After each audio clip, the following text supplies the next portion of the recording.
So guys, balik lagi sama kuliah sore bareng El di sini. Oke, ini adalah Infinix Note 40 Pro. HP cakep dan banyak fitur dari Infinix yang cukup menarik. Buat harganya sendiri, Infinix Note 40 Pro ini dibanderol dengan harga 3,5 juta kembali 1.000 ya. Cuma sayang, karena ternyata HP ini cukup laris, jadinya di pasaran harganya sedikit dinaikin nih dari harga resminya. Buat desain asli, ini HP 3 jutaan dengan desain paling keren yang pernah aku lihat.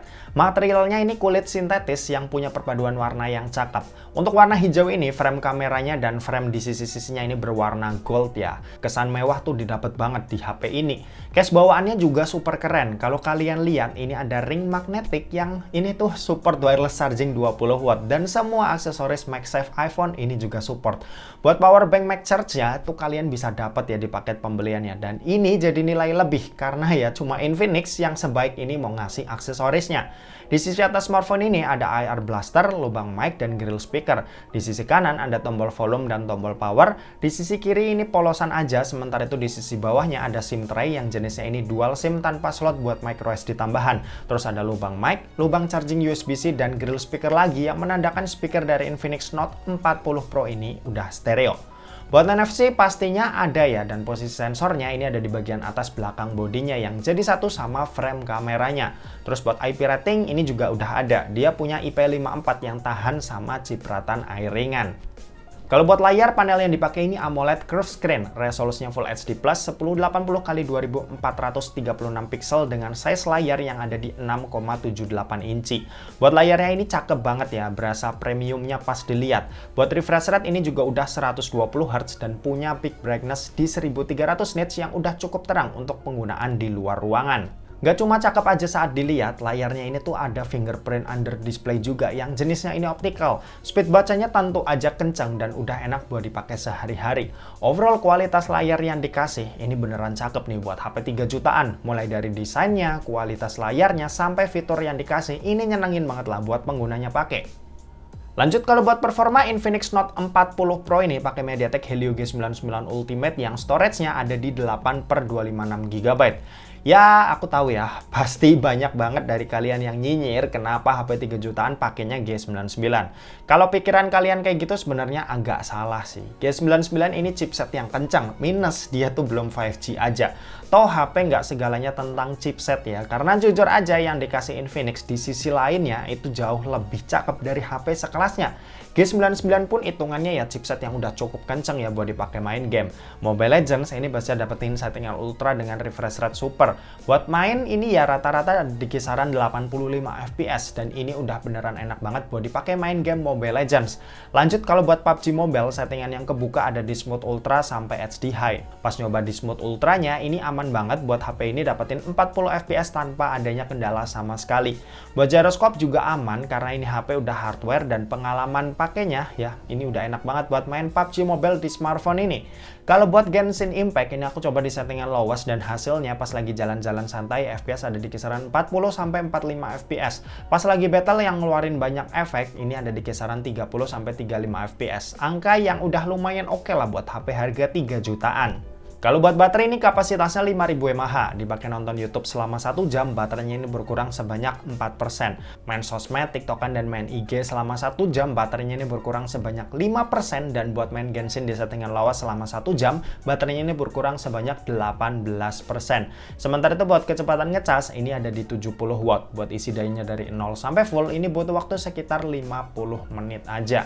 Sementara itu buat sistem operasi, ini pakai XOS 14 dengan basis Android 14. Untuk update sendiri, Infinix ngejanjiin bakal dapat 2 kali OS update dan 3 tahun security update. Lumayan lah, paling nggak kita yang beli HP-nya dikasih jaminan update buat dipakai jangka panjang. Oke, dan terakhir kita mau bahas soal kameranya. Jadi buat kamera Infinix Note 40 Pro ini dibekali dengan setup dual kamera. Ada kamera utama yang punya resolusi 108 megapiksel ber-OIS dan sisanya ini pemanis depth sensor dan AI cam. Sementara itu buat kamera di bagian depan ini resolusinya 32 megapiksel.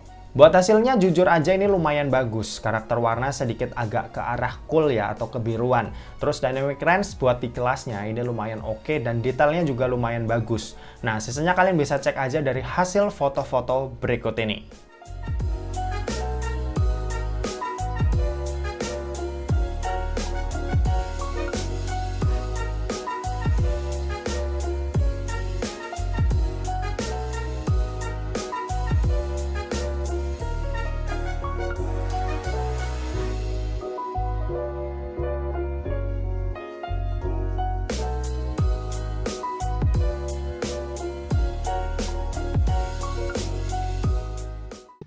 Oke, ini contoh perekaman video dari Infinix Note 40 Pro, direkam pakai resolusi Full HD 30 fps.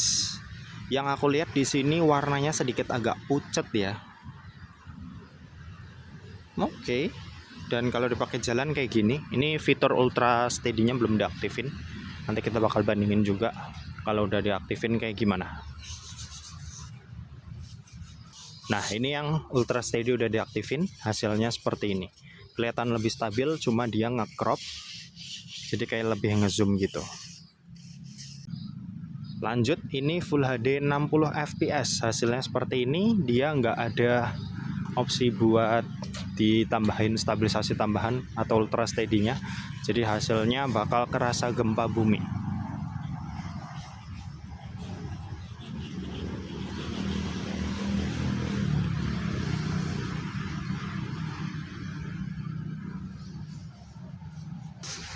Kayak biasa, traction holding ada 2K 30 fps, hasilnya seperti ini. Ini juga cukup kerasa gempa bumi ya kalau dipakai jalan.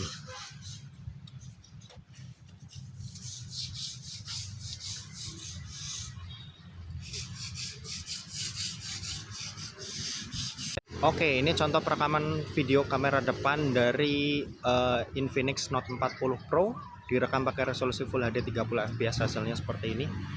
Di luar dugaan cukup bagus dan hasilnya pun lebar, jadi enak banget buat dipakai ngevlog. Kalau misal dipakai jalan seperti ini belum pakai fitur tambahan ultra stabilnya, ultra steady-nya. Cukup bagus jujur aja. Kalau buat backlight, oke, bagian belakang sedikit agak memutih, cuma masih ada sedikit biru-birunya, jadi masih cukup, bisa dibilang cukup oke lah ya. Apalagi bagian muka ini juga masih terlihat dengan jelas. Oke. Nah, ini ultra steady udah aktif, hasilnya jauh lebih stabil, cuma lebih nge-crop. Tapi karena dia kamera depannya lebar, jadi nge-cropnya lumayan, masih ada ruang tersisa yang cukup banyak. Mantap. Kalau buat backlight seperti ini, oke, masih cukup kelihatan mukanya, jadi masih cukup oke. Lanjut, buat Full HD 60 fps, hasilnya seperti ini. Masih sama-sama lebar, cuma dia nggak bisa dikasih ultra steady ya, jadi apa adanya seperti ini. Kalau backlight, oke, masih sama aja. Kamera depan juga bisa 2K 30 fps, hasilnya seperti ini kalau dipakai jalan.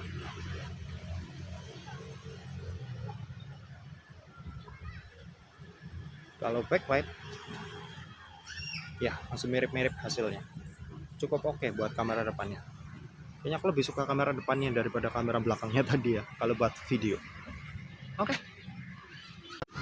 Bokeh video ada. Ini resolusinya kalau nggak salah tadi 720p atau bisa 1080p, nanti bakal aku tulis detailnya di sini ya. Aku agak lupa, cuma saat udah ngerekam hasilnya sedikit agak kurang rapi di bagian rambut. Cuma ya masih overall masih cukup oke lah.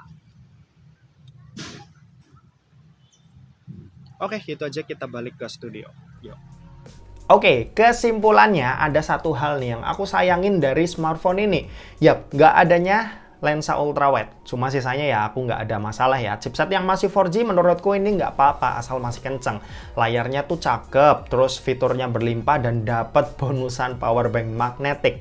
Lengkap lah HP ini ya. Dan oke, mungkin segitu aja buat video kali ini. Terima kasih buat yang udah nonton video ini. Jangan lupa buat like, komen, dan share juga ke teman-teman kalian supaya teman-teman kalian mendapatkan informasi yang bermanfaat dari kuliah sore.